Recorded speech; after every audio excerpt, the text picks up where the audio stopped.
Bonjour à tous et encore une fois, merci d'être là. Aujourd'hui, nous avons le plaisir de recevoir M. Dian, qui était avec nous depuis l'année passée déjà. Je pense qu'on vous a expliqué qu'on essaye de faire un savant mélange entre l'académie et les professionnels. Ce n'est pas une formation purement académique. Nous essayons au maximum de faire venir des professionnels qui pourront bien vous expliquer un peu le monde de l'entreprise et donc ce qui vous attend aussitôt que vous allez démarrer vos activités. Et je pense que parmi ces gens-là, M. Dian est très bien placé un peu pour partager son expérience avec vous. Je vais laisser lui-même se présenter ses activités. M. Dian est du Centre agréé de gestion. Donc, il va certainement vous expliquer un peu plus. Encore une fois, M. Dian, merci beaucoup en tout cas d'accepter de partager votre temps avec nous. Merci, merci beaucoup, M. Ndiaye. Bonjour à tout le monde. C'est un plaisir d'être là pour partager avec vous, comme il a dit, la modeste expérience que j'ai eue à engager pendant quelques années, mais surtout également de poursuivre l'expérience avec eux. Parce que comme il l'a dit dans sa présentation, j'ai été là l'année dernière, je crois, pour présenter le même cours au profit de vos prédécesseurs. Alors, c'est un plaisir pour moi, effectivement, de rencontrer à chaque fois soit des entrepreneurs ou des futurs entrepreneurs pour discuter avec eux sur la création d'entreprises et également le processus de façon générale. Donc, pour me présenter, d'abord sur le plan académique, je pense que j'ai à peu près le même parcours que certains d'entre vous. Après un bac économique série B, donc j'ai fait l'université, première année en sciences éco. Bon, avec les histoires de grève, année blanche, etc., j'ai préféré faire des études courtes. Donc j'ai fait le concours d'entrée à l'Institut. Et là, j'ai été admis pour faire le cursus du DUT Finance Comptabilité. Donc c'est un cursus de 2 ans, un bac plus 2. À l'époque, ça s'appelait Institut, maintenant ça s'appelle ESP. Je pense que chacun d'entre vous connaît un peu ce cursus-là. Donc DUT Finance Comptabilité, comme l'intitulé l'indique, donc c'est plus de la finance, de la comptabilité, de la fiscalité, etc. Alors quand j'ai obtenu mon DUT, j'ai obtenu un stage dans un cabinet d'expertise comptable. Ensuite, 1 an après, j'ai été recruté dans un centre de gestion agréé qui venait de démarrer. Donc, un centre de gestion agréé qui avait été mis en place par la Chambre de commerce. Alors, le centre de gestion agréé, c'est quoi? C'est une structure sous forme associative donc, qui a été mise en place par les chambres consulaires, notamment la Chambre de commerce de Dakar, pour accompagner les micro et petites entreprises. Okay? Donc, des micros qui se créent, mais qui existent également et qui ont besoin d'un encadrement dans un environnement un peu complexe. On le verra tout au long de ce cours. Vous verrez qu'être entrepreneur, ce n'est pas aussi simple que cela. Il y a tout un tas de démarches administratives et autres à faire. Et donc, cette structure-là est chargée d'accompagner les petites et moyennes entreprises en se substituant au chef d'entreprise pour accomplir ces formalités-là. Parce que l'idée, c'est de dire que le chef d'entreprise, son rôle, c'est de se concentrer sur son métier. Son métier, c'est quoi? C'est de développer une stratégie, d'aller vers la clientèle, de développer son business. Ce n'est pas rester là à remplir des formulaires de déclaration de TVA, d'immatriculation à l'IPRES, etc., etc. C'est des tâches qui n'ont pas une grande valeur ajoutée pour le chef d'entreprise. Et ce chef d'entreprise-là, il doit pouvoir déléguer ce type de tâches à des collaborateurs, soit en interne, sous forme de salariés, ou alors en externe, dans des cabinets tels que les cabinets d'expertise comptable ou de centres de gestion agréés. Donc l'idée, c'est ça. Je viens de démarrer, j'ai ma micro et petite entreprise. Je n'ai pas les moyens de faire moi-même toutes les fonctions que requiert une entreprise, les fonctions comptables, les fonctions financières, les fonctions fiscales, etc. et juridiques. Je ne peux pas recruter également des gens pour le faire. Et là, j'ai une occasion, il y a des structures qui sont spécialisées dans ça. Je vais délocaliser ce type de service. Et c'est ça, donc, le rôle du centre de gestion agréé. Sa mission, donc, c'est de s'occuper de ces tâches administratives-là, mais également de venir en appui conseil aux micro et petites entreprises tout au long de leur cursus. Donc, voilà, en gros, ce que j'ai comme expérience. Donc, ça fait 20 ans maintenant, c'est depuis 1998 que j'ai commencé d'abord comme assistant comptable, ensuite chef comptable, ensuite directeur adjoint et depuis 2008, je suis le directeur général du centre de gestion agréé. Ce que j'ai omis de dire, c'est qu'une fois que j'ai obtenu mon DUT et que j'ai intégré le centre de gestion agréé, j'ai poursuivi mes études en cours du soir à l'Institut, à Subdeco, et ce qui m'a permis d'obtenir le master en audit et contrôle de gestion, MBA plutôt, de EEG Paris qui a été délocalisé au niveau de Subdeco. Donc là également, je pense que c'est un conseil que je vous donne. Vous avez la possibilité aujourd'hui de poursuivre vos études également une fois que vous êtes dans le monde professionnel. Donc voilà, en gros. Et je suis donc chargé de partager avec vous ce module-là. Donc je ne me positionne pas comme un professeur qui vient avec une science qui essaie de vous l'inculquer. Non, c'est plus le professionnel qui est là, qui a fait un certain nombre de parcours, qu'il veut partager avec d'autres. Évidemment, c'est un échange, vous y gagnerez, mais moi également, j'aimerais y gagner en recueillant vos avis sur la façon de dérouler ce cours, à travers vos questions, vos suggestions, vos impressions, etc. Voilà, s'il n'y a pas de questions particulières, je pense qu'on peut démarrer le module. Vous avez tous choisi de devenir entrepreneur. Je vous félicite. C'est un excellent choix, une excellente chose. Et je pense que c'est passionnant comme expérience. Vous avez choisi d'être, comme on l'a dit, comme je l'ai vu tout à l'heure sur l'écran, de devenir l'entrepreneur de votre propre destin. Alors, mais pour cela, vous avez besoin quand même d'un certain nombre de prédispositions. OK? Et déjà, sachez que devenir chef d'entreprise n'est pas une chose facile. OK? Alors, et cela nécessite beaucoup de volonté, d'endurance et de patience. Et c'est valable d'ailleurs dans toute œuvre humaine. Okay? C'est important d'avoir la volonté, c'est important d'avoir de l'endurance, c'est important d'être patient. Ça l'est surtout quand on veut être un chef d'entreprise. Donc, armez-vous de ces 3 qualités-là d'ores et déjà. Si vous les avez déjà, tant mieux, mais essayez de les renforcer. Si vous ne les avez pas, essayez de les acquérir. Alors, en s'engageant donc dans la création d'entreprise, sachez que la création d'entreprise, ce n'est pas une simple formalité, que la route sera longue, d'où l'endurance et la patience, que rien ne sera définitivement acquis. Donc, ne dormez pas sur vos lauriers. On le verra tout au long du module que ce n'est pas une simple formalité. Il y a de la formalité dans la création d'entreprise, mais ce n'est pas que de la formalité. C'est un peu plus complexe que cela. Alors, en tant que futur chef d'entreprise ou futur créateur d'entrepreneur, il y a un certain nombre de questions qui vont venir dans votre tête, que vous allez vous poser. Parmi ces questions-là, la première sera: quels sont les dangers auxquels je devrais faire face? Nous sommes là un peu pour vous accompagner et vous donner un certain nombre de conseils pour que déjà vous cibliez ces dangers-là et que vous ayez les outils pour pouvoir les éviter ou les dépasser. Comment vendre mon projet à des partenaires? Évidemment, si vous avez un projet, ce n'est pas pour le garder dans les tiroirs, c'est pour le rentabiliser. Donc, il faut trouver des partenaires qui peuvent être intéressés pour ce projet-là. Quelles sont les formalités administratives que je dois remplir? Parce que l'entreprise également évolue dans un environnement qui est normé. On ne se lève pas comme ça pour créer son entreprise. Il y a tout un environnement qui est là, qu'il faut respecter.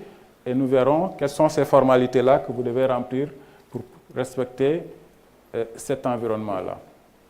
Et c'est donc à travers ce module de formation que nous allons vous fournir les éléments de base de réflexion sur les critères de choix qui vous permettront donc de faire des choix adéquats au niveau de la forme juridique.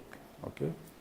Alors, quelques critères qu'on va vous donner. Donc, ce cours n'est pas un cours qui va remplacer le cours de droit, okay? droit des sociétés, mais vous aurez suffisamment d'éléments de base qui vous permettront d'avancer dans votre projet. Alors, voilà comment structurer ce cours-là. Nous allons démarrer par les étapes de la création d'entreprise. Ce sera un petit rappel. Okay? Ensuite, on va passer en revue les structures juridiques qui existent dans notre environnement.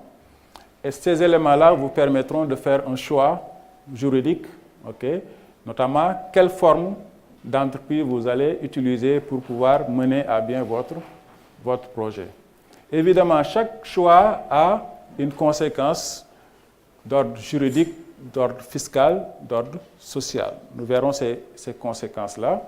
Et c'est tous ces éléments-là combinés qui vous permettront de pouvoir choisir au sortir de ce module-là, en tout cas d'avoir les éléments pour pouvoir choisir demain le mode d'entreprise à laquelle vous pourrez exercer votre activité.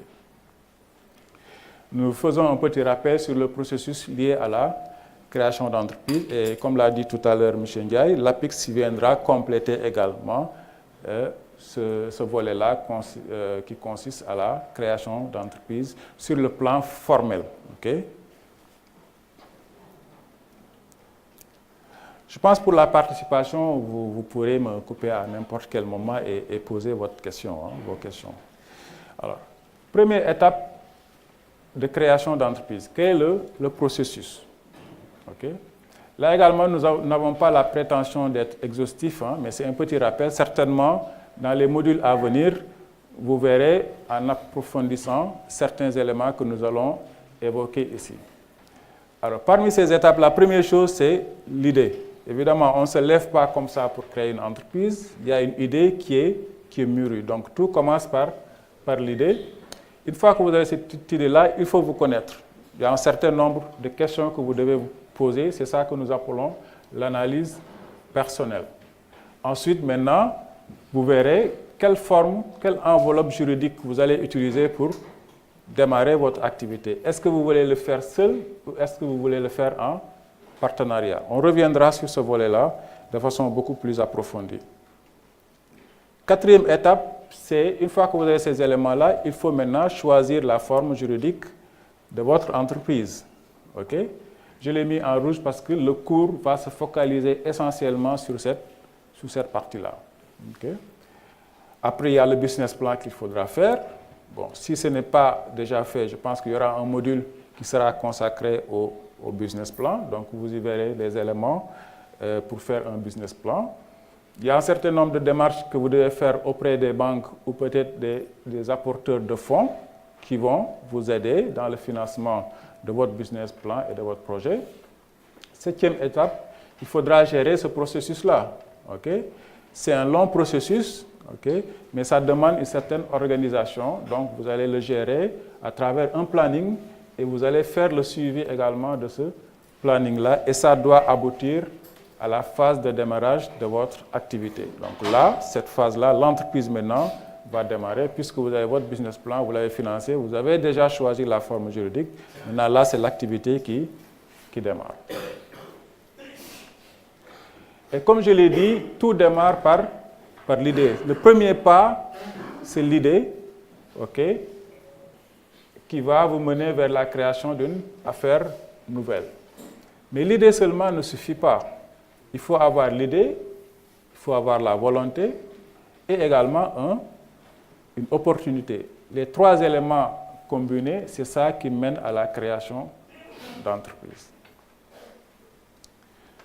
Alors, mais vous verrez, comme je l'ai dit dans l'introduction, il y a beaucoup d'écueils qui vont vous attendre. Il faut éviter de tomber sur ces erreurs-là. Beaucoup de jeunes créateurs d'entreprises commettent ces erreurs-là. Vous, aujourd'hui, avec ce programme PSJJ, vous avez la chance, avant même de démarrer la création de votre entreprise, de bénéficier d'un encadrement. C'est ça qui va vous éviter de tomber dans ces pièges-là, contrairement à ceux qui n'ont pas ce programme-là, qui se lèvent un bon jour, qui ont une idée et qui se lancent sans avoir un préalable, engager un certain nombre d'éléments. Vous avez cette chance-là et je vous conseille de saisir cette chance-là et d'y aller à fond.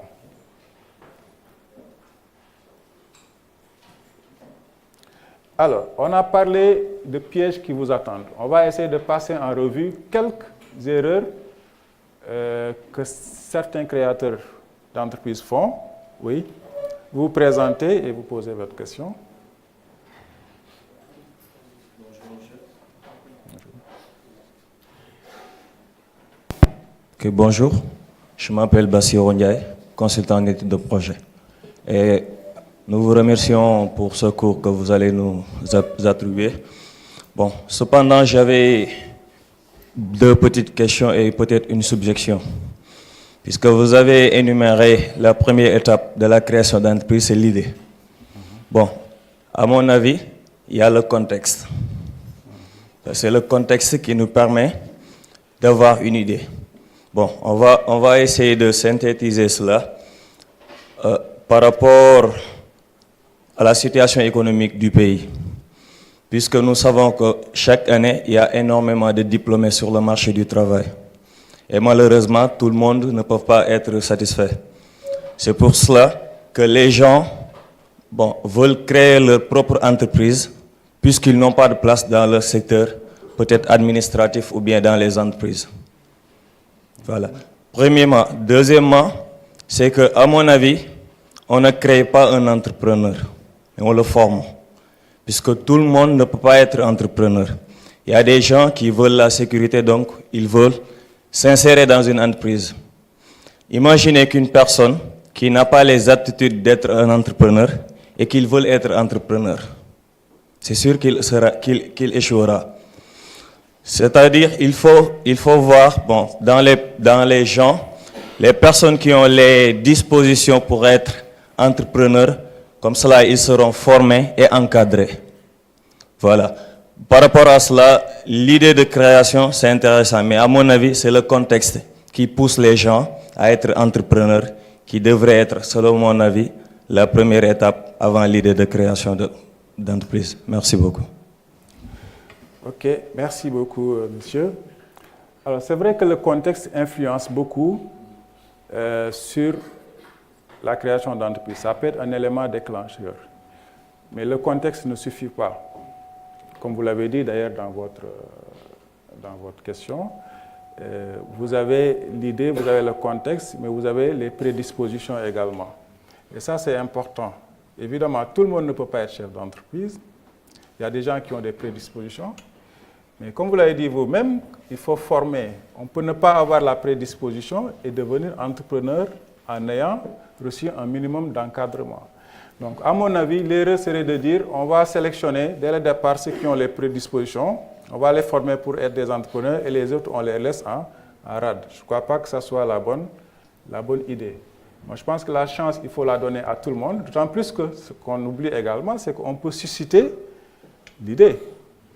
Peut-être qu'au départ, on peut se dire, moi, je vais être salarié, ok, mais je vais quand même suivre le programme PRJ.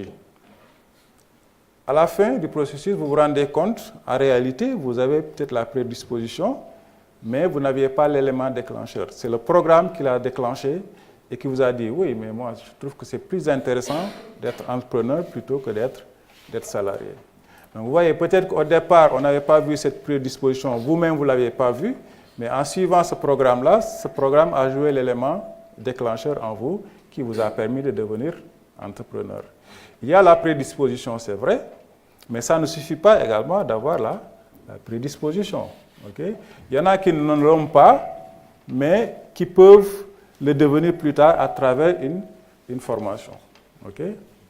Et c'est vrai, le contexte influence beaucoup, mais ce n'est pas l'élément suffisant. Ce qu'il faut comprendre, il n'y a pas un seul élément qui vous permet de devenir entrepreneur. C'est pour ça que j'ai dit l'idée c'est important, mais ça ne suffit pas. Il faut également la volonté et l'opportunité. Les 3 combinés, c'est ça qui vous permet de passer au processus de création d'entreprise. Alors, pour revenir aux causes d'échec, vous avez un des premiers éléments, c'est la surestimation de soi-même. Alors, évidemment, on vous le dira, les psychologues vous diront, il faut avoir confiance en soi. C'est logique. Si vous n'avez pas confiance à votre projet, comment vous pourrez vendre votre projet? Comment vous pouvez dire à quelqu'un d'autre d'avoir confiance en vous? Donc, le premier élément, c'est d'avoir vous-même votre confiance en vous-même. Mais évidemment, ne vous surestimez pas non plus, okay, vos compétences. Alors, c'est bien d'avoir confiance en soi, mais il faut connaître ses limites.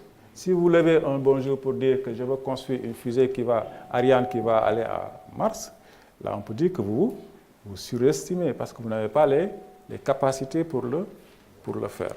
Donc optimisme, oui, mais pas optimisme béat, comme on a l'habitude de le dire. Manque de qualification du créateur d'entreprise. Là, d'ailleurs, vous qui parlez de contexte, aujourd'hui, la plupart des chômeurs que nous avons, diplômés, c'est des gens qui n'ont pas de qualification. Il ne suffit pas d'avoir son diplôme pour forcément trouver un emploi, que ce soit un emploi salarié ou simplement créer sa propre entreprise. La qualification, elle est importante. Et d'ailleurs, ce programme que vous suivez contribue à la qualification également que vous pourrez utiliser pour devenir créateur d'entreprise. La mauvaise estimation de la réalité économique, notamment le potentiel de marché et de vente, ça, celui qui vous fera le cours sur le business plan, il va y revenir. Le manque de fonds propres, c'est un élément fondamental. Beaucoup d'entreprises ont connu des échecs parce que dès le départ, ça a été mal monté financièrement. Donc l'entreprise n'avait pas suffisamment de fonds propres pour pouvoir se donner toutes les chances pour réussir. On reviendra également sur cet élément de fonds propres. Une planification rudimentaire. Ça demande une organisation, l'entreprise. Okay? Ça demande une organisation et donc une planification. Dans tout ce que vous faites d'ailleurs, la planification, elle est importante. Évitez de vous lever un bon jour et de dire « qu'est-ce que je dois faire aujourd'hui ?» Non, ce que vous devez faire aujourd'hui, normalement, vous aurez dû le planifier il y a 1 à 2 semaines. Okay? Ça, c'est valable également pour un salarié, c'est valable pour un père de famille, c'est valable pour n'importe qui. La planification, elle est importante. L'absence de recherche de conseils auprès d'experts. Dans nos contrées, on a tendance à se croire expert de tout. On est expert comptable, on est expert juridique, on est expert commercial, etc., etc.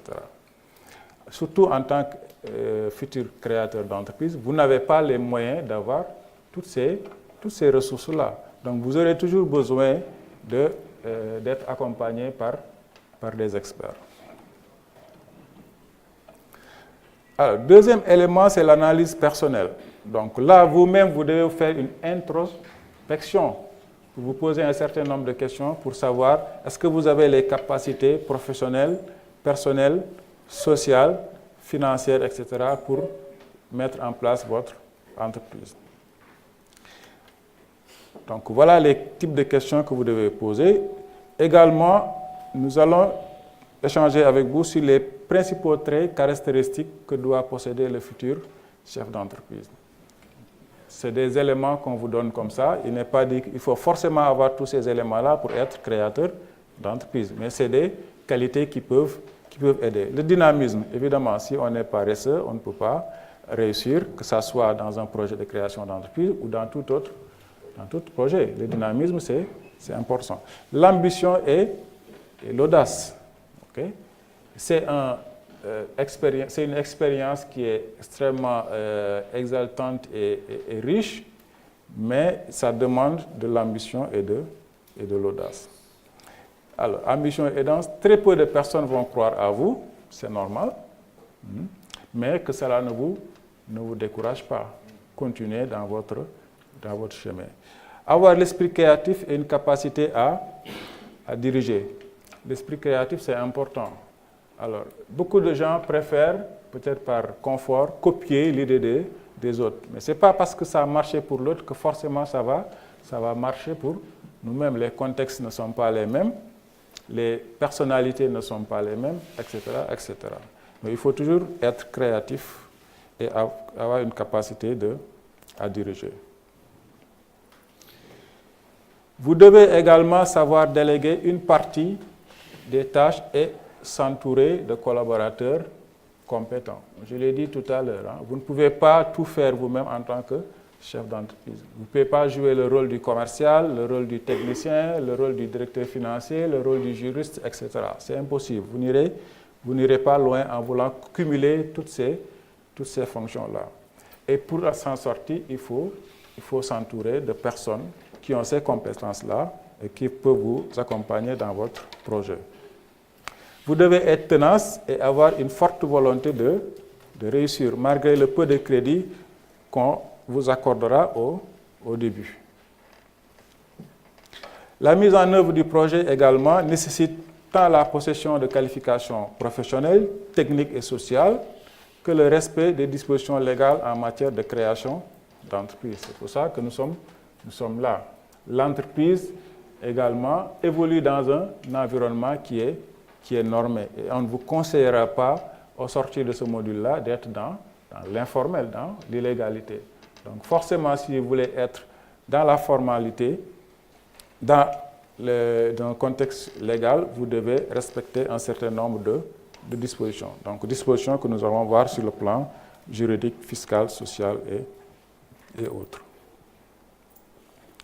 Troisième élément, est-ce que vous voulez créer votre entreprise en étant seul ou en étant en partenariat? Donc, une fois que vous aurez terminé votre analyse personnelle, vous êtes amené à vous poser cette question-là. Comment vous voulez créer votre propre affaire ou alors s'entourer d'autres personnes en partenariat pour créer un groupement.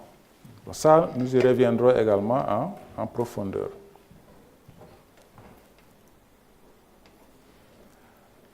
Et ça, c'est cette question-là qui va vous mener au choix de la forme juridique que vous voulez adopter, okay? En tenant compte d'un certain nombre de critères objectifs et subjectifs. Okay? Alors, à ce stade-là, vous pouvez distinguer deux choses, deux choix possibles, okay? Entre les différentes formes qui existent.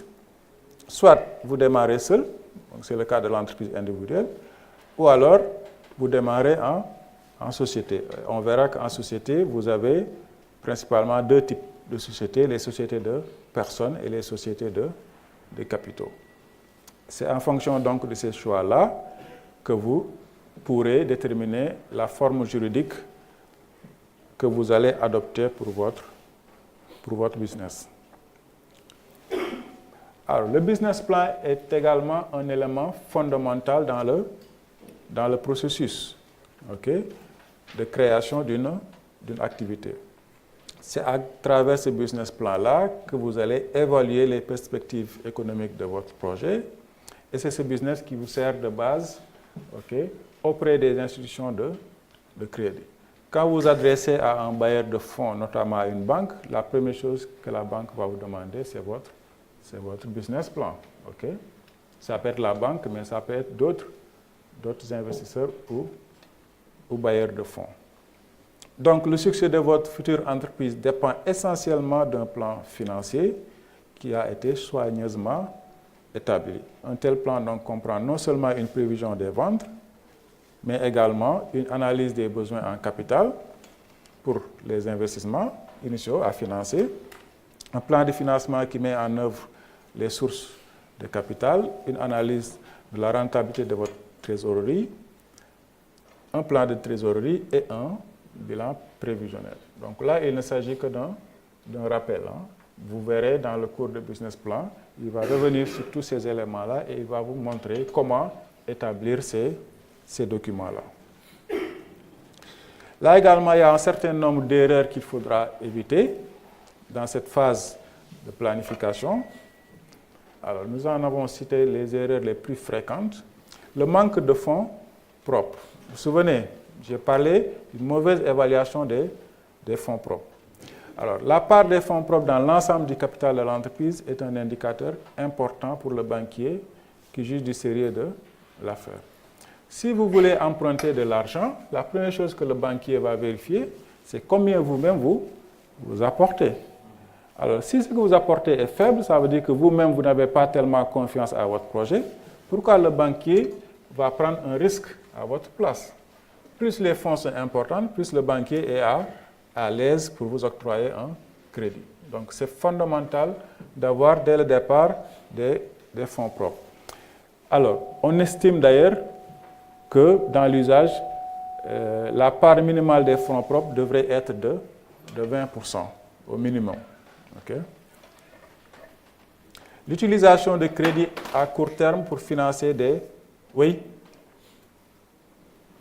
Vous avez le micro? Vous pouvez lui passer le micro?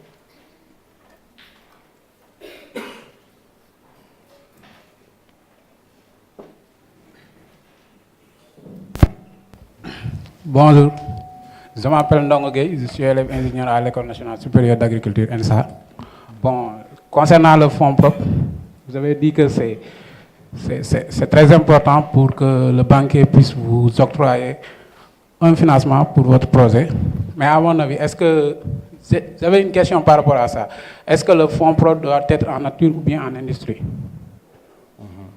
Ok. D'abord, c'est quoi un fonds propre? Les fonds propres sont composés de quoi? Pour une entreprise qui démarre, essentiellement du capital. Mais plus tard, on verra qu'il n'y a pas que le capital. Vous avez le capital, vous avez les bénéfices non distribués, ce que les comptables appellent les reports à nouveau. Vous avez les réserves légales, donc qui font partie du bénéfice, mais non toujours distribués, mais laissés au niveau de l'entreprise. Donc essentiellement, c'est les apports en capital pour les fondateurs de l'entreprise. Alors, le capital maintenant, pour l'apporter, vous avez trois formes d'apport essentiellement pour construire un capital. Vous avez l'apport en numéraire, donc ça c'est de l'argent frais que vous apportez en tant qu'associé ou actionnaire. Vous avez les apports en nature, donc ça peut être du matériel, mobilier, matériel de bureau, matériel de transport, équipement, etc., évalué par un commissaire aux comptes et mis dans le capital. Vous avez les apports en industrie qu'on ne peut pas évaluer, évidemment. Okay? Voilà les trois formes d'apport qui peuvent exister. Donc ici, essentiellement, c'est plus l'apport en numéraire ou en nature qui sont concernés. Okay? Donc l'apport en nature sera évalué et mis dans le capital en contrepartie. Il y aura une valeur du capital. Donc ici, quand on parle pour un créateur, les apports propres ou les fonds propres, c'est plus les apports en capital. Maintenant, quand l'entreprise va exercer, pendant quelques années, elle aura engagé des bénéfices. Pour renforcer ses capitaux propres ou ses fonds propres, l'entreprise a intérêt à ne pas tout distribuer entre les associés. Donc, de garder une ou tout des résultats et les laisser soit en réserve ou en report à nouveau à distribuer éventuellement plus tard. Okay? Tant que c'est laissé dans l'entreprise, ce sont des fonds propres. Donc, plus les fonds propres sont importants, plus l'équilibre financier de l'entreprise l'est également. Okay? J'ai répondu à votre question, M. Gueye? Voilà. Alors, maintenant se posera le problème du créateur, où est-ce qu'il va prendre les fonds propres. S'il est seul, il doit se reposer sur ses propres moyens.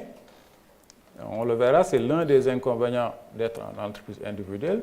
S'il est en partenariat, ce sont les associés qui doivent mobiliser les fonds pour pouvoir avoir des fonds propres importants. Donc, dès le départ, pensez également à cet élément-là de fonds propres.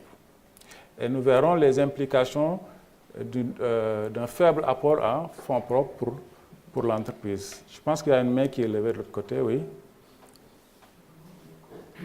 Le micro, s'il vous plaît. Vous avez une question? Pardon? Après, oui. Bonjour tout le monde. Bonjour. Moi, c'est Yannick Mingila. Tout à l'heure, vous avez dit que les fonds que quand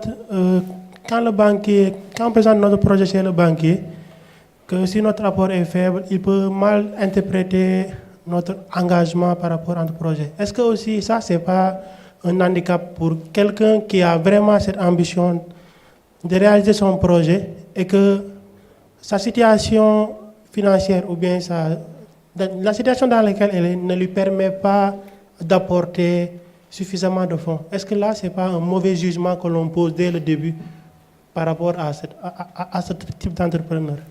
Ok, merci. Ça peut être un frein, évidemment, mais il faut comprendre le banquier lui aussi. Le banquier, l'argent qu'il détient ne lui appartient pas, c'est l'argent des autres. Deuxièmement, le banquier également est soumis à un certain nombre de règles qui sont établies par la Banque centrale. On ne peut pas donner des crédits comme ça à voileau. Okay? Donc il y a un certain critère qu'il doit respecter. Et donc, forcément, s'il doit même prendre des risques, il doit prendre des risques calculés. Vous ne pouvez pas venir comme ça avec votre projet et dire j'ai besoin de 50 millions et le banquier va dire ok, vous avez de beaux yeux, je vous donne 50 millions. Ça, vous ne l'aurez jamais. Okay? Il y a un certain minimum d'études que le banquier va faire pour voir si votre projet est solide, si l'équilibre financier l'est également, ainsi de suite.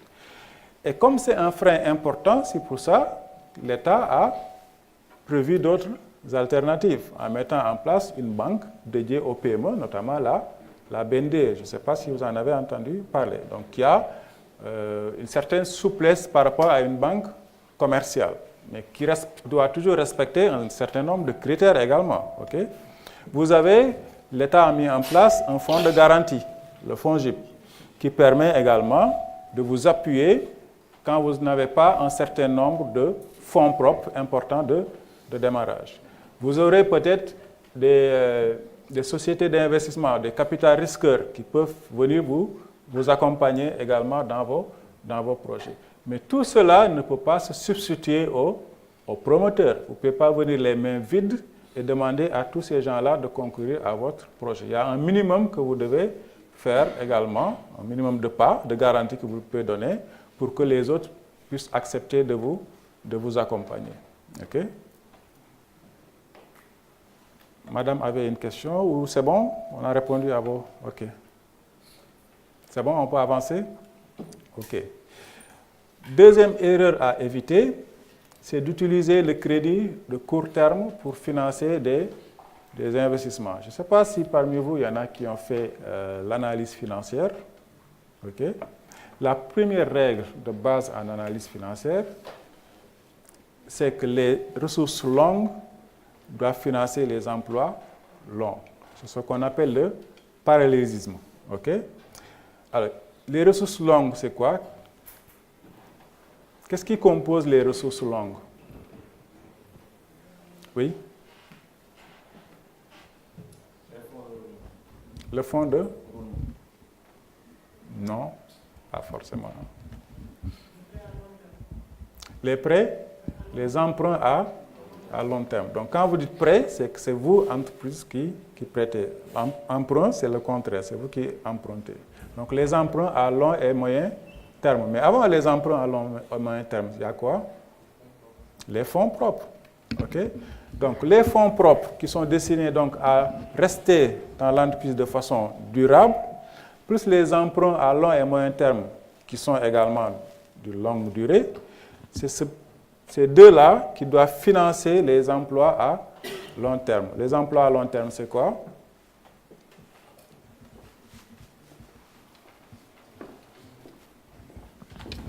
Ces éléments-là, ils proviennent d'où?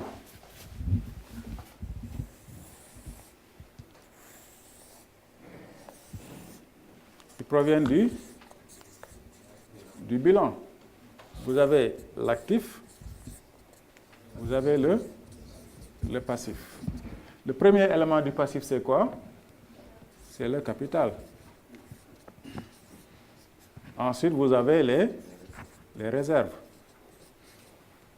Réserves libres, réserves statutaires, etc. Ensuite, vous avez les reports à nouveau. Ce sont les résultats qui n'ont pas été distribués. Ensuite, vous avez le résultat net de l'entreprise. OK? Donc, c'est ça qu'on appelle les capitaux propres. Ensuite, vous avez les emprunts. OK? Donc, dette à long et moyen terme. OK? Alors, les capitaux propres pour les dettes à long et moyen terme, c'est ça que vous avez les ressources stables. OK? Stable par rapport à la durée. Hein? Alors, c'est le passif qui doit financer l'actif. OK? Au niveau de l'actif, qu'est-ce que vous avez comme premier poste? Les investissements. Oui. D'accord. Vous avez les investissements, OK? Dans les investissements, vous avez du matériel, vous avez les finances, OK? Ensuite, vous avez les stocks, vous avez les créances et vous avez la trésorerie. Bon, là également, vous avez les dettes à court terme. Et c'est ce total-là qui vous donne total actif égale total passif. Toujours, hein. Un bilan doit être équilibré arithmétiquement. Donc, ce sont les ressources qui sont au niveau du passif qui financent l'actif. Donc, si vous regardez l'actif, vous avez deux compartiments. Vous avez le long terme, vous avez le court terme. Le long terme, il est en haut. Le court terme, il est en bas. Ici, le long terme, il est en haut. Le court terme, il est en bas. Donc, pour respecter ce parallélisme-là, c'est le long terme qui doit financer le long terme. Alors, ce qu'il faut éviter, c'est que le court terme finance le long terme. Qu'est-ce qui peut amener cette situation-là? Dans quel cas on peut avoir un court terme qui finance un long terme?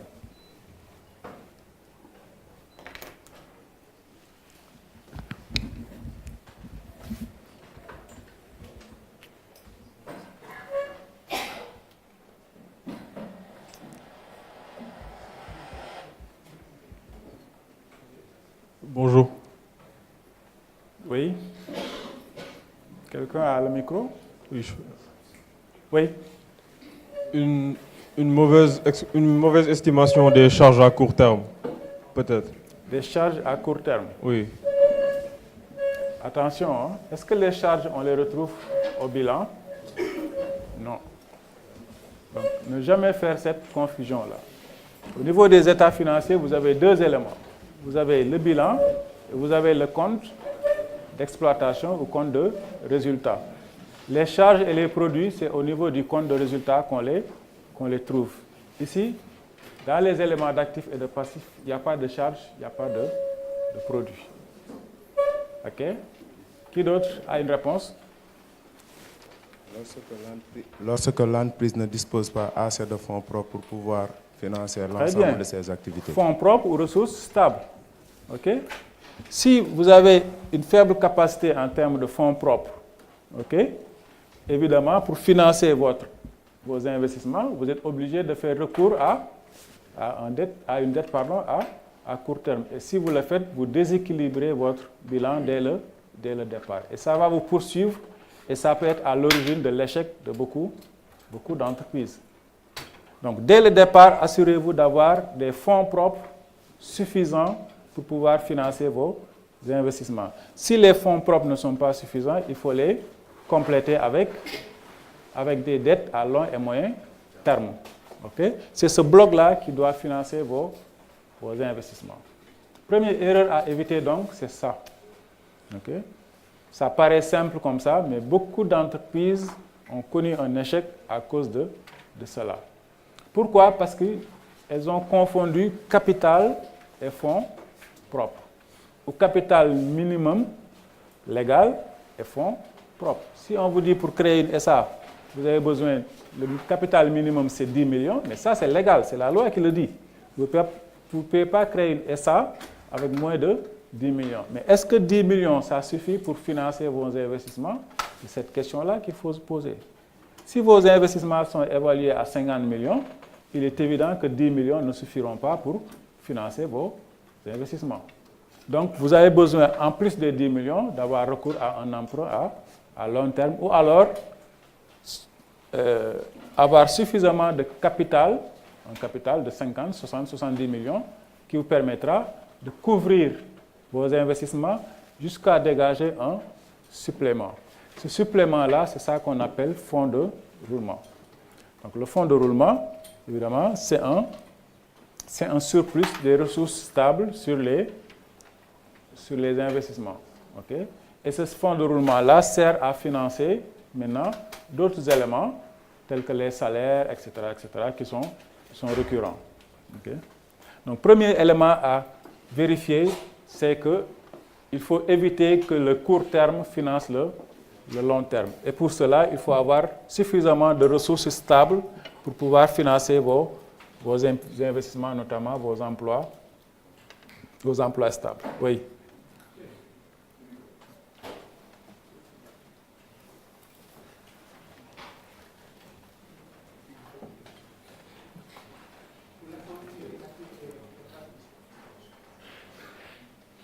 Parlez dans le micro, s'il vous plaît.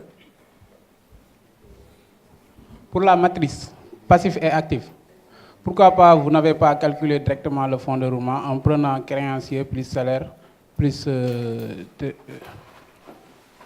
trésorerie, moins les dettes fournisseurs, en fait, et de le mettre au niveau des actifs ou bien de le mettre au niveau des passifs, afin qu'on puisse mieux comprendre cette matrice-là.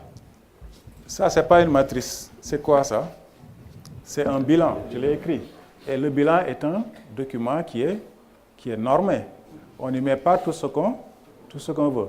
Tous les éléments qui figurent au bilan, ce sont des éléments normés par le droit comptable et le SYSCOA. Deuxième chose, le fonds de roulement, c'est une résultante, ce n'est pas un poste du bilan. C'est une différence entre les ressources stables et les emplois longs. C'est la différence qui fait le fonds de roulement. Donc, on ne le trouve pas au niveau du bilan. C'est un résultat. Okay?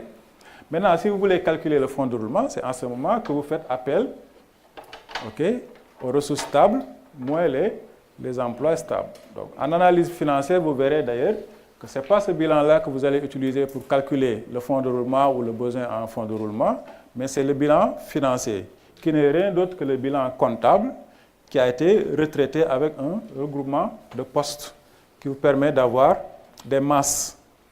Première masse, ressources stables. Deuxième masse, emploi stable. Vous avez ensuite l'actif circulant et le passif circulant. Maintenant, quand vous avez ces blocs-là, c'est en ce moment que vous pouvez déterminer le fonds de roulement, le besoin en fonds de roulement ou la trésorerie. Okay? Il ne faut pas confondre les deux documents. Oui?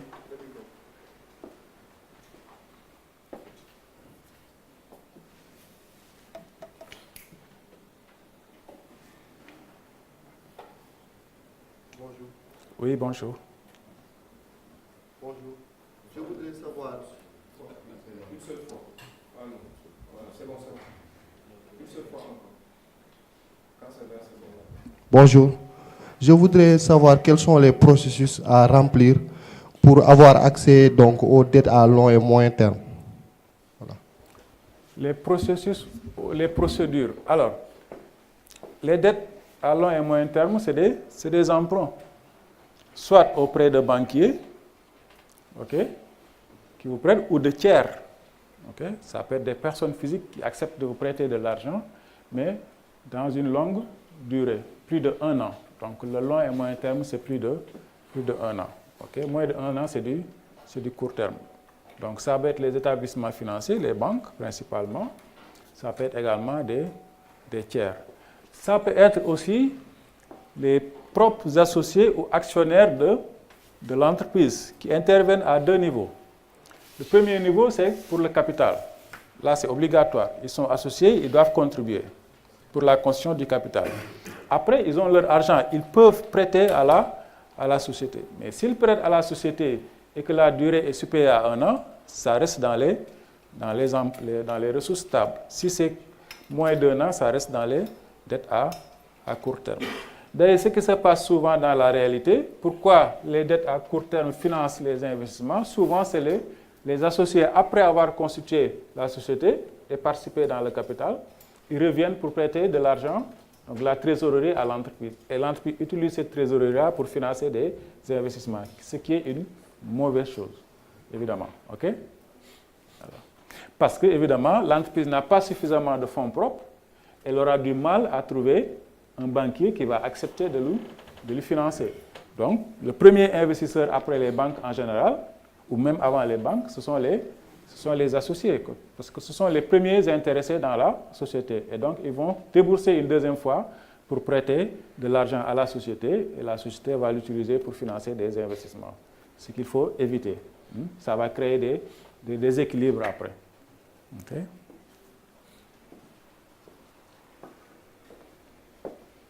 Ce qu'il faut dans ce cas-là, c'est de dire aux associés, même si vous prêtez de l'argent à la société et qu'on ne le met pas dans le capital, il faut que la durée soit assez longue, et qu'elle doit correspondre à peu près à la durée de vie des investissements. Donc dans ce cas, vous accepterez évidemment le prêt des associés, mais que ces associés-là concèdent à ce que ça soit dans la durée, 2 ans, 3 ans, 4 ans, 5 ans. Oui. Bonjour.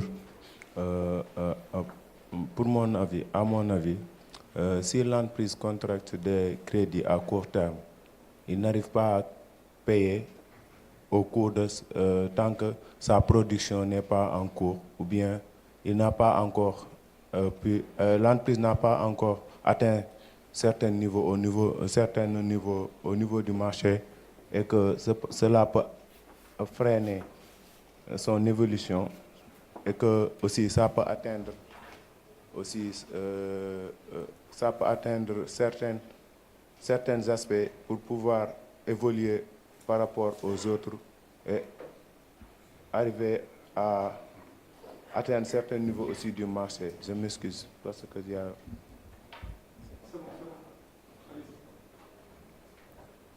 Ok. Question pertinente. Il est en train de nous expliquer quelle est la cause du déséquilibre si l'entreprise emprunte à court terme pour financer du long terme.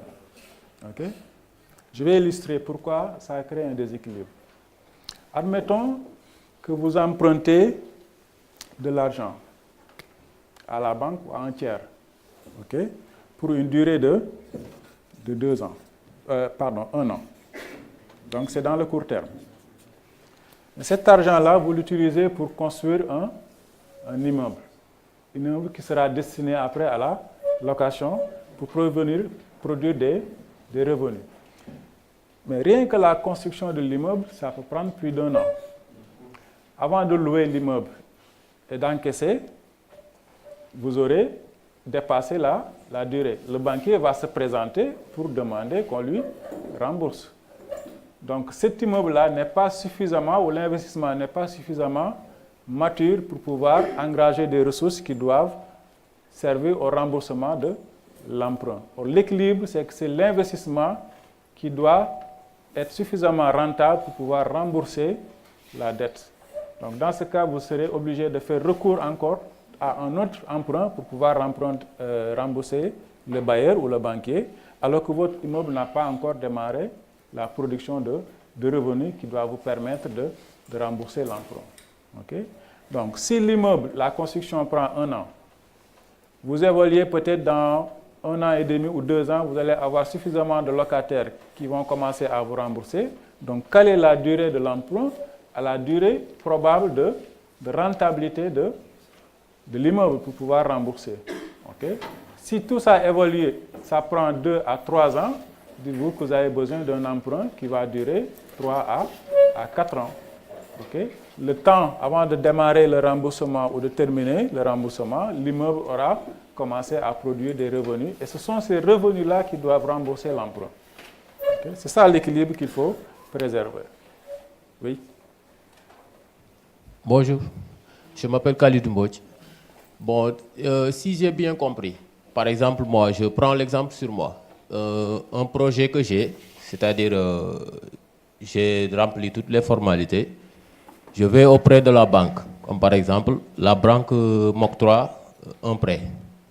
C'est-à-dire, tout est formalisé.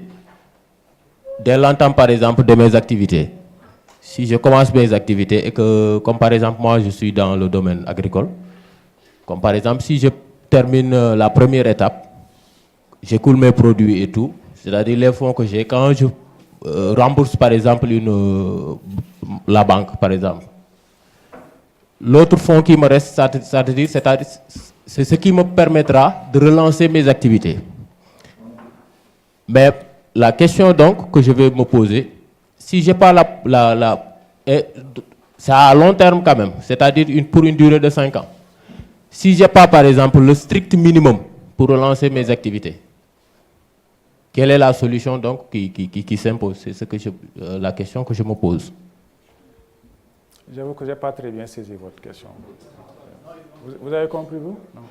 Ok. Bon, je voulais dire, c'est-à-dire, j'ai commencé mes activités. Vous avez déjà démarré votre activité? J'ai déjà démarré mes activités. Okay. C'est un crédit à long terme. D'accord. Vous avez emprunté à la banque à long terme? J'ai emprunté à la banque. Pour financer quoi? Pour financer. Pour financer quoi? Pour financer mon activité. Comme une activité agricole. Ok. On sait qu'il y a les aléas du marché. Comme par exemple, après récolte, je vends mes produits. Mais ce que j'avais estimé dans le bilan, c'est-à-dire ce que je devrais empocher, les prévisions, c'est-à-dire je rate un peu la coche. La banque m'ampute ce que je devrais, le pourcentage. Pour relancer mes activités à nouveau, il me manque de fonds. Je dis par exemple, quelle est la solution qui s'impose? OK. Alors, vous avez emprunté à la banque à long terme. Donc, on est d'accord que quand vous empruntez du long terme, c'est pour financer du long terme. Dans votre activité agricole, éventuellement, c'est des machines, OK, des tracteurs que vous devez financer. Donc, vous avez respecté cet équilibre-là.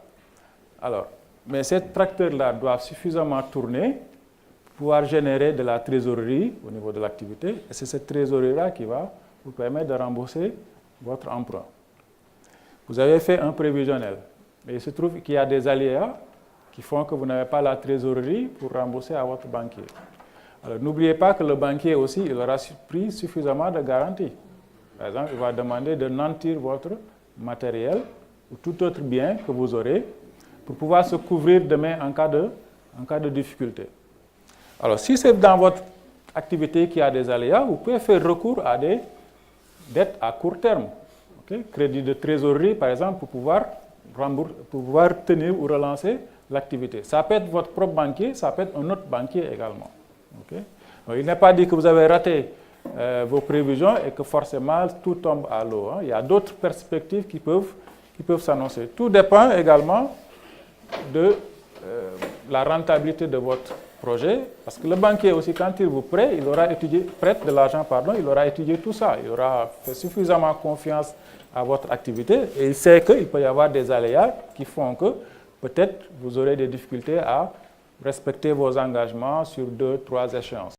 Vous pouvez même revenir voir le banquier et renégocier également la durée du crédit, par exemple en obtenant des différés, okay, sur certaines échéances, ou alors demander des crédits de campagne qui n'ont rien à voir avec l'investissement, mais juste pour financer l'activité et tenir le temps que l'activité redémarre.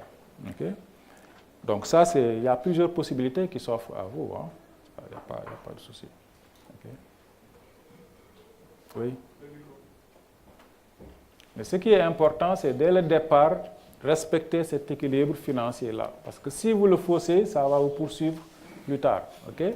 Vous aurez déséquilibré dès le départ votre structure financière. Et même le banquier aura du mal à vous suivre. Hein. Quand vous venez voir un banquier avec un bilan, la première chose que le banquier regarde, c'est est-ce que vous avez suffisamment de fonds propres, comme on dit. Okay? Est-ce que cet équilibre financier a été respecté? Si ce n'est pas le cas, le banquier, généralement, il va vous demander de corriger. Soit il va vous demander d'augmenter le capital, ou alors, si c'est des dettes à court terme, venant des associés, il va demander aux associés de bloquer les dettes à court terme, donc ce qui va remonter pour devenir des quasi-fonds propres sur une durée longue pour pouvoir rétablir l'équilibre financier qui avait été faussé dès le départ.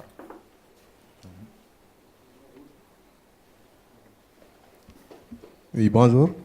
En fait, juste apporter ma part par rapport à une contribution à son inquiétude. Tantôt, il a parlé d'événements imprévisibles, d'aléas. Donc, ce qu'il doit savoir, c'est un contrat qui le lie avec la banque.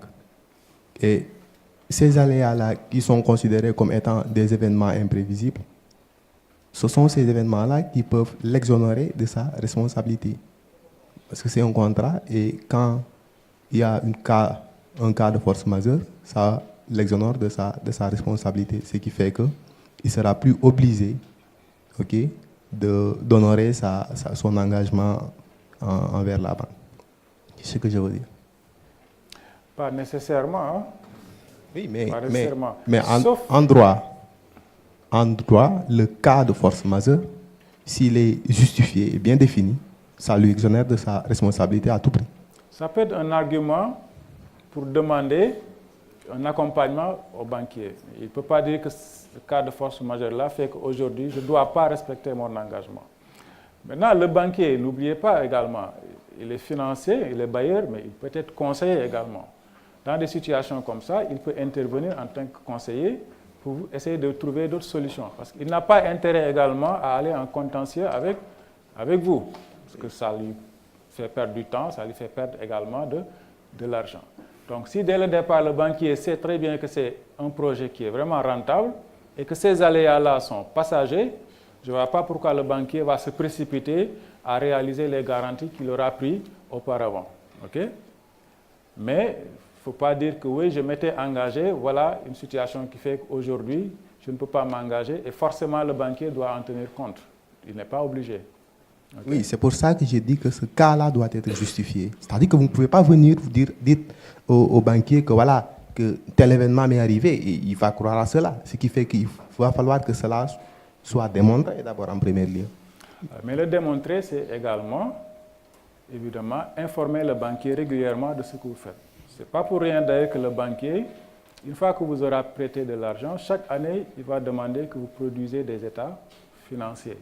Ce sont ces états financiers-là qui lui permettent, et d'autres éléments, pas uniquement les états financiers, qui lui permettront d'avoir une lecture beaucoup plus fine de votre activité. N'oubliez pas également que le banquier peut jouer le rôle de conseiller. Et c'est important, quand vous traversez ce type de difficulté-là, que vous alliez voir votre banquier de bonne foi pour lui expliquer la situation et demander son accompagnement. Bon. Bonjour. J'aimerais en fait apporter quelques contributions à ce que notre collègue vient de dire tout de suite. Donc moi, je vous dis, il y a un module vraiment qui est la gestion des risques, parce que où vous puissiez investir, il y a toujours des risques qui sont présents et il ne faut pas les minimiser. Ce n'est pas qu'en fait de prendre notre engagement qui veut dire que bon, on ne court pas de risques. Il y a toujours des risques. Maintenant, le banquier, son rôle, c'est-à-dire d'essayer d'améliorer ta productivité. Et si vous avez des risques, s'il ne vous accompagne pas, c'est-à-dire qu'il a échoué à sa mission. Donc, il est forcé de vous accompagner pour en fait essayer que vous puissiez réussir, parce que c'est ça son but. Et s'il ne vous accompagne pas, son but sera fauché. C'est seulement ça que je voudrais dire. Oui. Il y avait une main par là? Derrière, oui.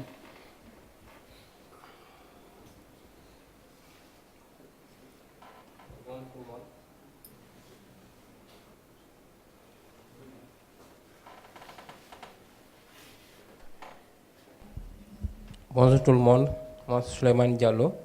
Je voudrais juste apporter un éclaircissement en disant que lors de votre l'établissement de votre business plan, il y a toujours un fonds destiné à ces genres d'aléas.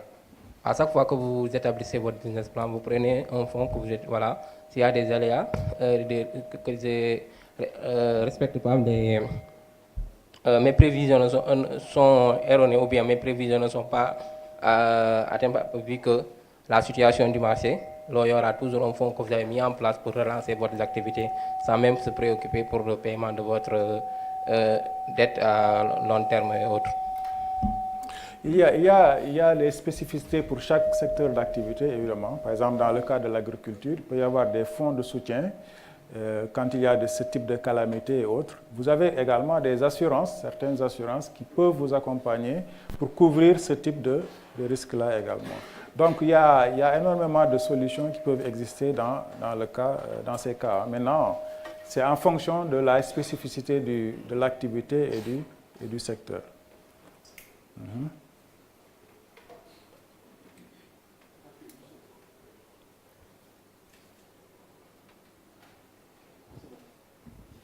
Monsieur, je voudrais savoir, pour les entreprises collectives, est-ce qu'il est défini le nombre de personnes ou bien cela dépend du nombre des gens avec qui vous vous entendez, ou bien est-ce que vous pouvez nous dire, par exemple, le nombre de personnes qui est mieux d'avoir ou de ne pas avoir? Ok, on ne va pas anticiper, hein. On le verra au moment d'entamer la partie liée au choix de la forme juridique. Hein. Okay. On verra tous ces caractères-là. Oui. Bonjour, moi c'est Moussa Ndiaye. Donc, toujours concernant le financement du projet, est-ce qu'il est possible de faire recours à plusieurs banques en même temps pour les mêmes projets. Oui, rien ne l'exclut. Hein? Rien ne l'exclut. Si vous avez un très bon projet, oui, pourquoi pas. Il peut y avoir, c'est même, pourquoi pas, intéressant de faire jouer la compétition. Ça vous permet de pouvoir jouer un peu sur les taux par rapport aux banquiers. Hein? Donc, les banquiers n'ont pas d'état d'âme à ce niveau-là. Hein. Ce qui les intéresse, c'est que si le projet est suffisamment rentable et qu'ils ont les garanties qu'il faut, ils peuvent vous accompagner. Libre à vous de le vendre à plusieurs partenaires. Il n'y a pas une règle qui limite cet aspect-là. On va avancer un peu. Alors, autre erreur à éviter, c'est de sous-estimer les besoins en capitaux. Le besoin en capital, donc, ne couvre pas seulement les investissements, mais aussi en partie les besoins en ressources d'exploitation, les frais d'établissement, le financement initial, etc. Donc, c'est ce qu'on disait tout à l'heure, ne confondez pas capital minimum légal et le capital minimum pour couvrir vos besoins en investissement. Et les investissements également ne se limitent pas uniquement au matériel. Okay? Vous avez d'autres éléments qui sont là, qui doivent être financés également par le capital. Éventuellement, ce sont les besoins en fonds de roulement, c'est les stocks, etc. Okay? Donc, dans votre business plan, il faudra en tenir compte.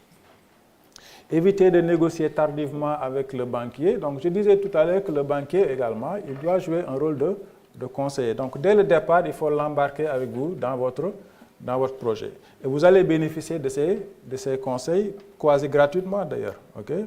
Et vous allez établir une relation de confiance entre vous et votre banquier. Ce qu'il faut éviter, c'est au dernier moment d'aller voir le banquier et de penser que voilà, il est obligé de vous suivre dans votre projet. Parce que lui aussi, il a besoin de comprendre une certaine phase de maturité pour pouvoir vous accompagner. Donc, autant le faire dès le départ. Okay? Choisissez un banquier, parlez-lui de votre projet. S'il y a des choses à rectifier, lui-même, je pense qu'il est mieux placé que quiconque pour vous demander d'apporter ces corrections-là. Dans tous les cas, il faut éviter les solutions de dernière minute. Bon, ça, c'est un peu notre défaut en tant que Sénégalais. C'est toujours à la dernière minute que nous faisons les choses. Voilà donc cette partie-là c'était juste un rappel. Hein? Okay? Et comme je l'ai dit, vous aurez l'occasion avec d'autres modules d'aller en profondeur sur ces aspects-là que j'ai évoqués, notamment quand vous allez étudier le cours sur le business plan qui va revenir en détail sur tous ces éléments-là. Sur ce chapitre-là, est-ce qu'il y a encore des questions?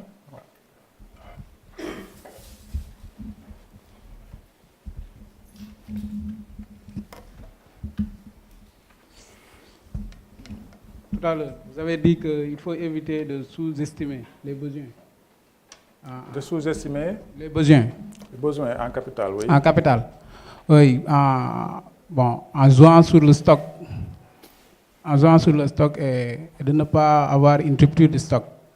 Bon, à mon avis, est-ce que le stock, bien sous-estimer surestimer les capitaux ne font pas qu'alourdir nos charges d'exploitation?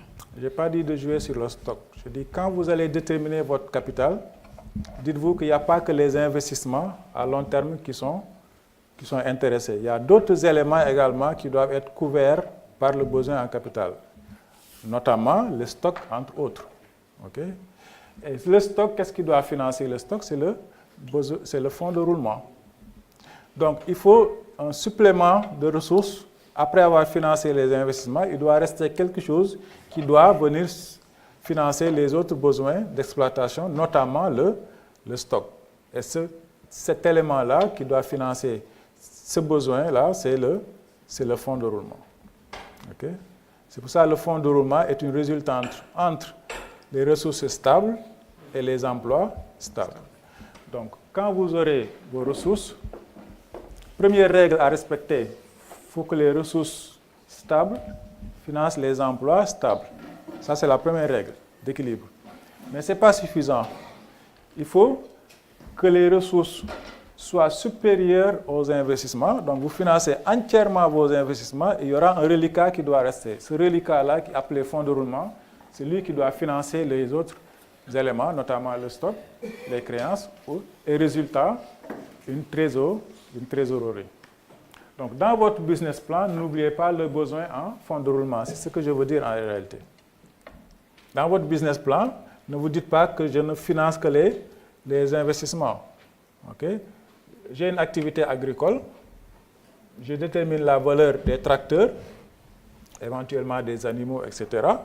Et je me limite à ça. Quand vous l'aurez fait, c'est vrai que vous avez respecté le premier équilibre, c'est que les ressources longues ont financé vos emplois longs, notamment les investissements, mais c'est encore une situation fragile parce que vous n'avez pas dégagé un fonds de roulement qui doit venir financer les autres éléments, notamment le stock et les créances. Okay? Ce que je voudrais dire, c'est qu'en fin de projet, il est toujours important. On doit faire une reprise en fonds de roulement, reprise des fonds de roulement. Ce que je voudrais souligner, c'est juste que après la production en année de croisière, on est obligé de faire une reprise en fonds de roulement. Après la dotation et tout ça, et de l'inclure au niveau des bénéfices et autres, pour pouvoir voir, pour juger la rentabilité du projet. En fait, là, ce que je voudrais dire, c'est juste que si le fonds de roulement est très important, ça peut alourdir en quelque sorte les charges d'exploitation de votre projet et ça peut constituer une contrainte pour sa mise en œuvre. C'est quoi un fonds de roulement? Bon, à mon avis, un fonds de roulement, ce sont les salaires, ce sont les stocks, ce sont les stocks, les salaires, moins les dettes qu'on doit aux fournisseurs et autres. Par exemple, si c'est dans le secteur agricole que je maîtrise, les fonds de roulement, après les stocks en intrants et autres, il y a les dettes fournisseurs, les créanciers et autres. Si on fait les salaires plus les créanciers, moins les dettes fournisseurs, c'est ce qui constitue en quelque sorte le fonds de roulement de votre projet. Le fonds de roulement se calcule de deux manières. Vous avez le haut du bilan, vous avez le bas du bilan. Alors, je vous ai dit que ça, c'est le bilan comptable. Pour calculer ces masses-là, il faut retraiter le bilan comptable en un bilan financier. Okay?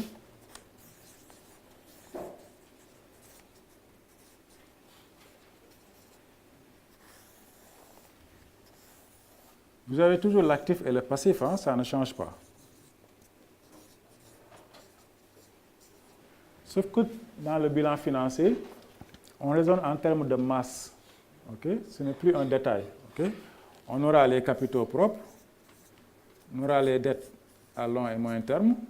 Si vous faites la somme, c'est ça qui vous donne les ressources stables. On a les dettes à court terme, appelées encore passif circulant au niveau du bilan. Au niveau de l'actif, vous avez les investissements nets. OK? Ou actifs immobilisés. Hein? Vous avez les stocks, vous avez les créances, vous avez la trésorerie.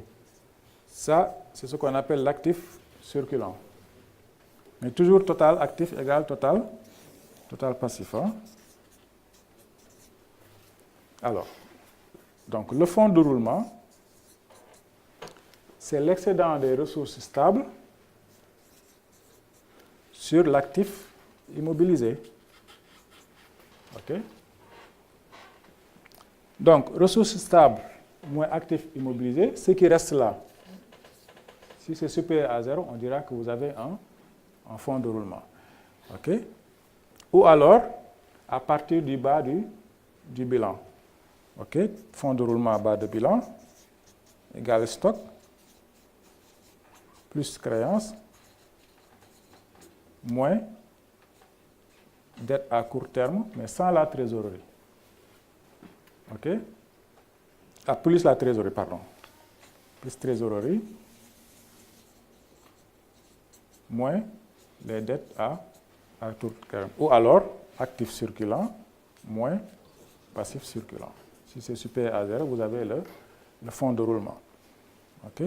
Alors, tout à l'heure, vous avez parlé de salaire. Le salaire, c'est au niveau du passif, les salaires que vous devez aux employés. Ça, c'est ce qu'on vous doit. OK?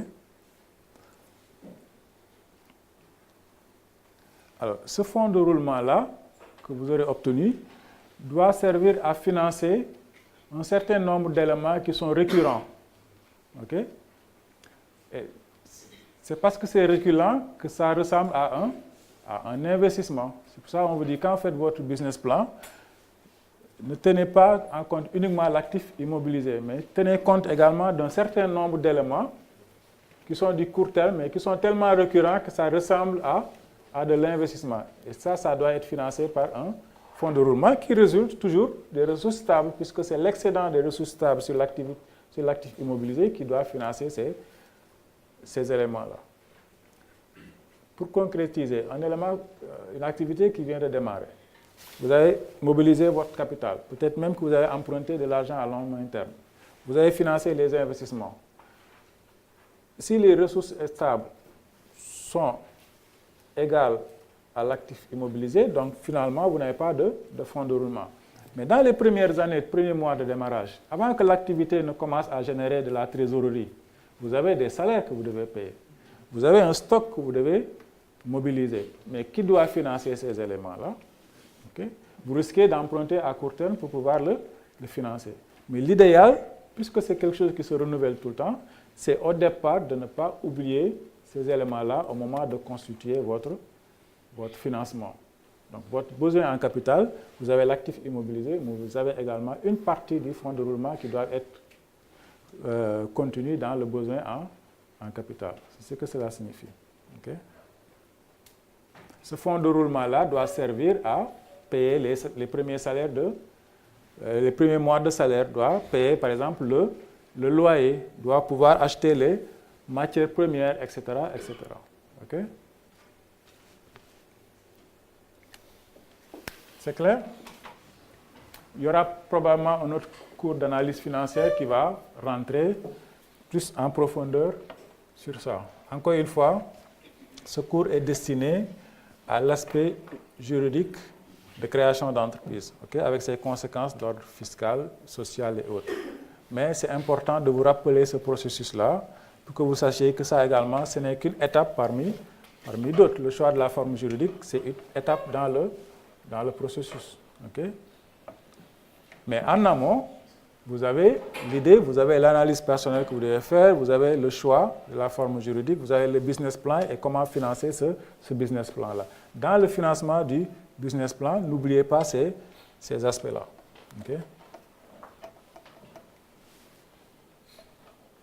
C'est bon, sur ce chapitre-là, il y a une question. Le micro est là, derrière vous.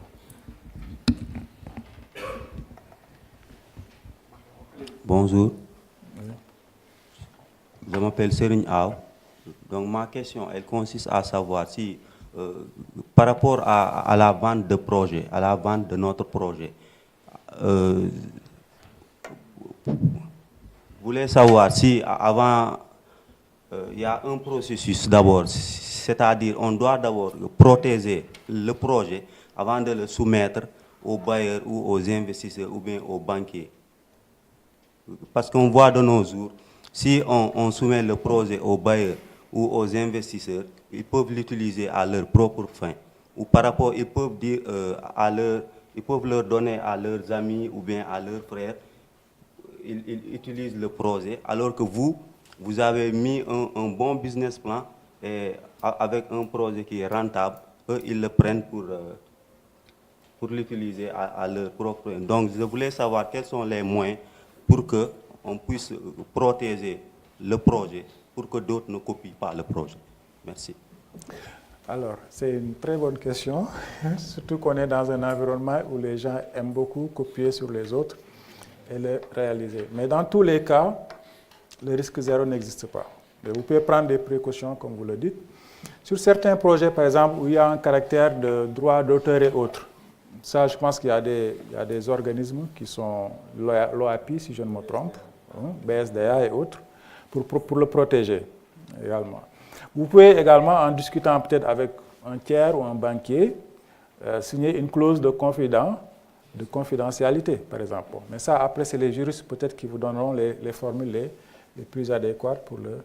Même s'ils ne sont pas censés le faire, okay, ils ont une certaine confidentialité à respecter, etc. Mais sur le plan juridique, il doit y avoir des moyens pour pouvoir le faire. Alors, je ne suis pas très outillé sur ça, mais je pense que c'est une bonne idée que vous pourrez évidemment mettre en œuvre pour sécuriser votre projet, tout en sachant que le risque zéro n'existe pas. Hein. Bon, après aussi,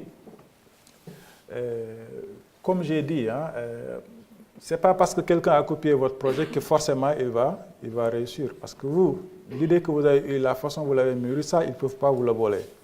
Ils peuvent voler le document. Bon, ok, c'est facile de voler un document, mais après, le réaliser, c'est autre chose, ça. Mais ça, je pense que vous êtes le seul, le mieux placé pour le faire. Mais s'il y a des garanties qui vous permettent de sécuriser cela également, notamment sur le plan juridique, bon, n'hésitez pas à le faire. Hein. Oui. Okay, bonjour tout le monde. Je voudrais juste apporter ma contribution en disant que vous pouvez protéger votre concept. Mais en fait, l'idée, vous ne pouvez pas le protéger. L'idée, vous pouvez avoir l'idée de créer une entreprise, mais une autre personne aussi peut avoir la même idée. Donc, même si vous allez dans les structures qui sont spécialisées dans ce domaine, ils vont vous dire que c'est seulement votre concept que vous pouvez protéger. Maintenant, une fois que vous avez mis en place votre business plan, vous devez aller par exemple au niveau des structures spécialisées. En ce moment-là, vous allez protéger votre concept avant de le déposer dans les banques ou bien de voir un investisseur ou bien un bailleur. Mais l'idée, là je vous le dis carrément, c'est quelque chose qui n'est pas protégé. Vous ne pouvez pas protéger votre idée. On peut être ensemble, avoir la même idée et autres. Même dans les salles de classe, ça peut avoir. Merci beaucoup. Oui.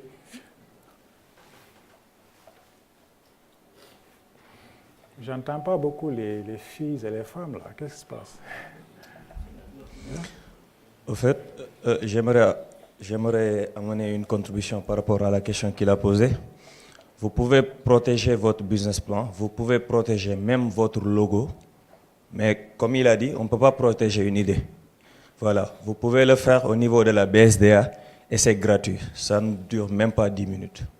La semaine passée, j'ai amené un projet, ils l'ont sécurisé.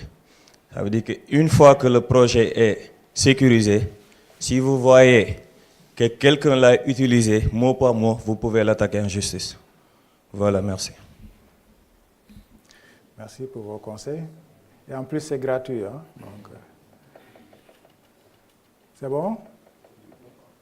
Une fille, une femme peut-être pour conclure ce chapitre-là? Il faut quelqu'un pour sauver l'honneur au moins, non?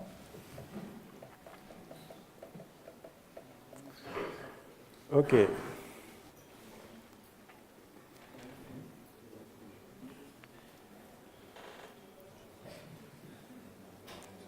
Alors, nous allons entamer la seconde partie qui est consacrée à l'approche juridique de la notion d'entreprise. Okay?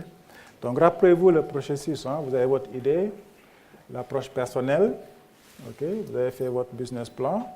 Vous avez à peu près sur la démarche qu'il faut. Est-ce que vous allez le faire seul ou en partenariat? Mais jusque-là, vous n'avez pas encore suffisamment d'éléments pour savoir quelle forme juridique vous allez choisir.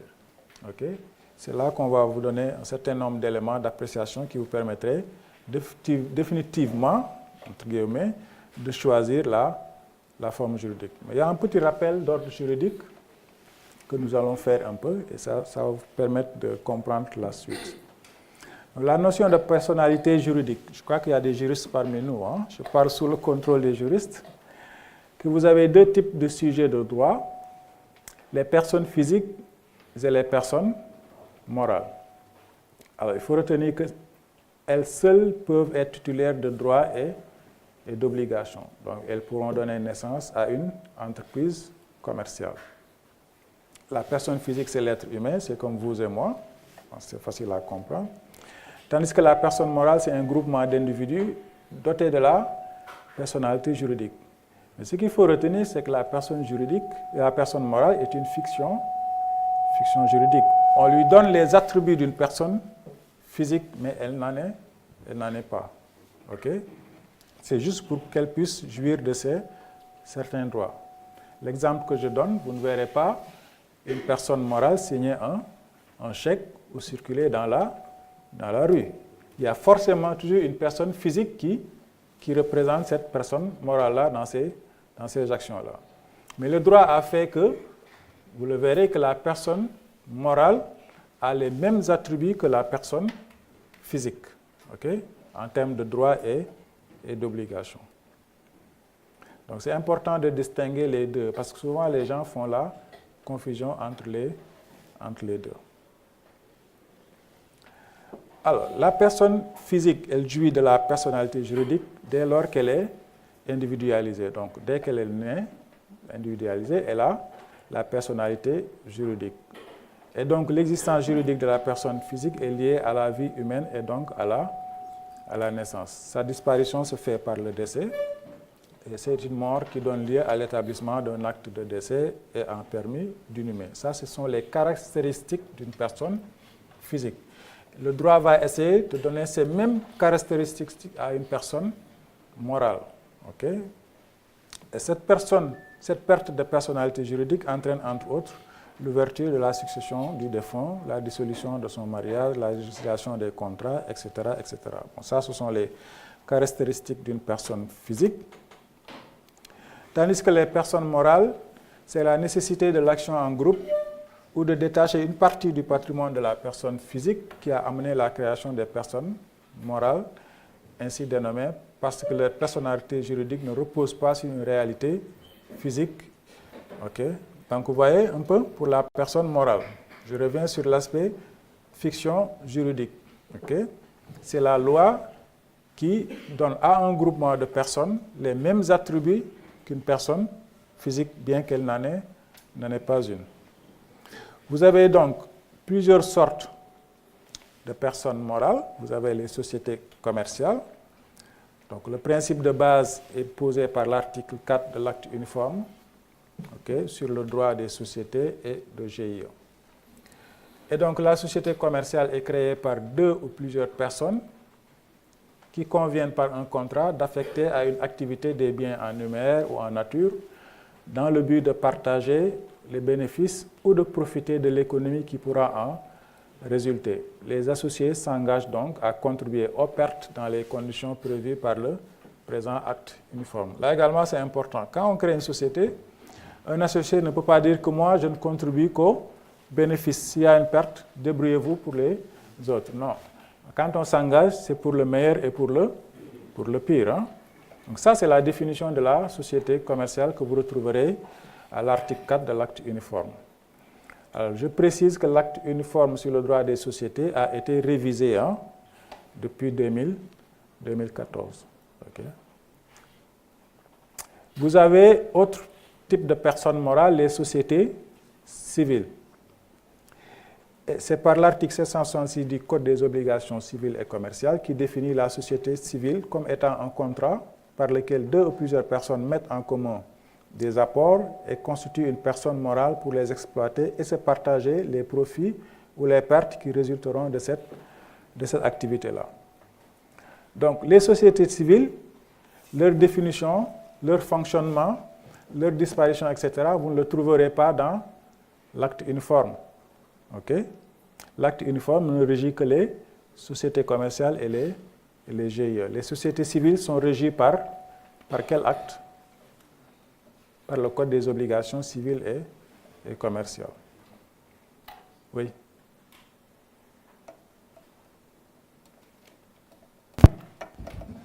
Bonjour. En fait, j'avais une question. La question est la suivante. Par là, on entend qu'une société ne peut être créée que par 2 ou plusieurs personnes. Je n'ai pas compris. Par exemple, si je suis seul et je veux créer une société, est-ce qu'au nom de la loi, ce sera accepté? Oui. C'est une bonne question et vous anticipez un peu. Oui, une seule personne peut créer une société. C'est ce qui est un peu bizarre d'ailleurs dans l'acte uniforme. Les puristes avaient toujours dit non, on ne peut pas parler de société unipersonnelle parce que pour constituer une société, il faut être au minimum 2. Mais l'acte uniforme le permet. On le verra quand on va passer en revue les différents types de sociétés qui existent.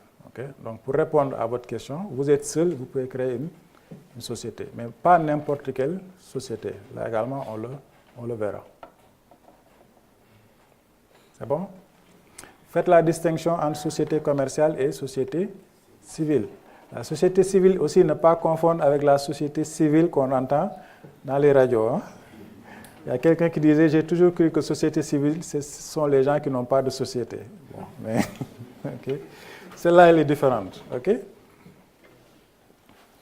Qui peut me donner un exemple de société civile?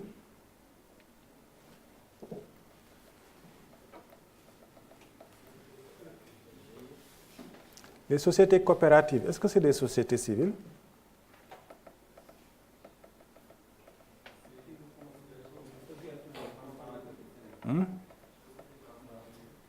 Société transparente. Donc, société de personnes, quoi, vous voulez dire.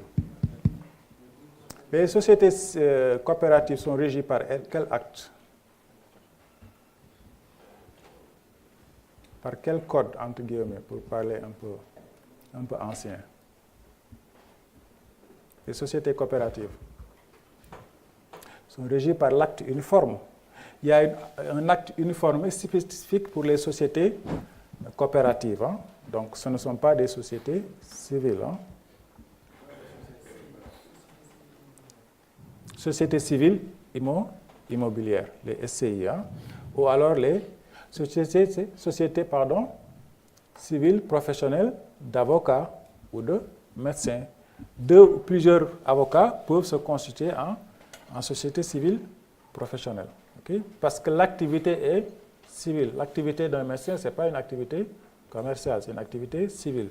Pareil pour l'avocat, pareil pour le notaire, l'huissier, etc. Ceux-là peuvent évoluer seuls en entreprise individuelle, tout comme ils peuvent évoluer en groupement. S'ils évoluent en groupement, ils vont constituer des sociétés civiles professionnelles d'avocats, de médecins, d'huissiers, etc. Oui.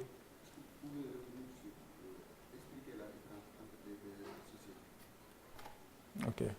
C'est sur l'activité. Là-bas, c'est une activité commerciale. Ici, c'est une activité civile. Ok. C'est la principale différence qu'il y a. Les sociétés commerciales sont régies par l'acte uniforme sur le droit des sociétés et du GIE, donc l'OHADA, tandis que les sociétés civiles sont régies par le Code des obligations civiles et commerciales. Okay. L'association est également régie par le Code des obligations civiles et commerciales. L'association est une personne physique ou une personne morale? C'est une personne morale. Okay. Donc quand on dit personne morale, vous y avez les sociétés commerciales, vous avez les sociétés civiles, vous avez les GIE, vous avez les associations sans but lucratif qui sont des personnes morales, hein? Okay. Mais qui n'ont pas un caractère commercial. Oui? Vous avez parlé tantôt de société coopérative. Oui. J'aimerais avoir une définition par rapport à ça. Alors, si vous allez sur l'acte uniforme sur les sociétés commerciales, là également, c'est une innovation. Okay? On sait que l'activité agricole est assez développée dans nos pays. Okay?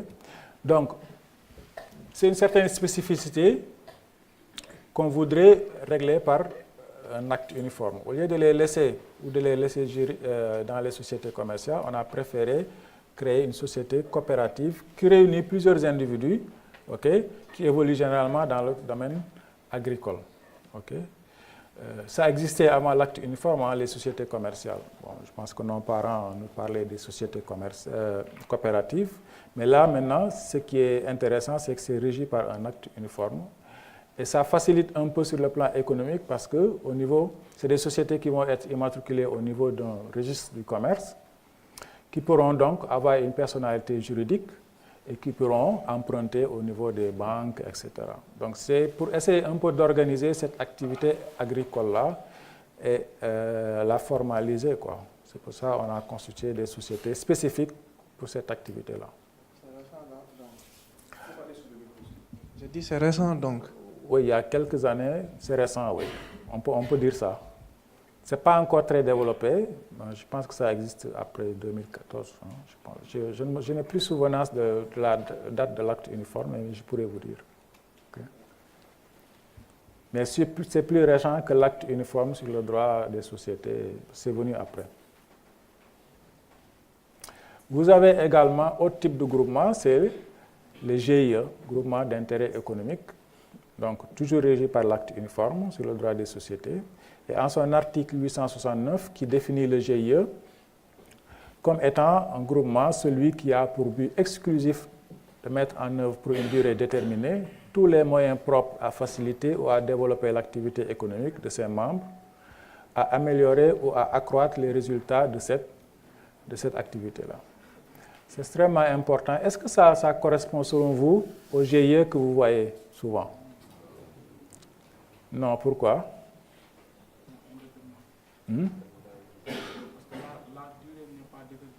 Souvent les GIE... Oui, je pense qu'il y a quelqu'un qui a levé la main. En fait, moi je crois que c'est un détournement de la loi. Au niveau de la forme, ils disent GIE, mais au niveau de l'activité, c'est des activités commerciales en fait. Voilà, bon, moi je ne dirais pas détournement, mais je dirais plutôt par méconnaissance de la loi que les gens utilisent les GIE sous cette forme-là. Donc les GIE que nous voyons opérer, pour la plupart, peut-être 99,99%, c'est presque des sociétés de fait.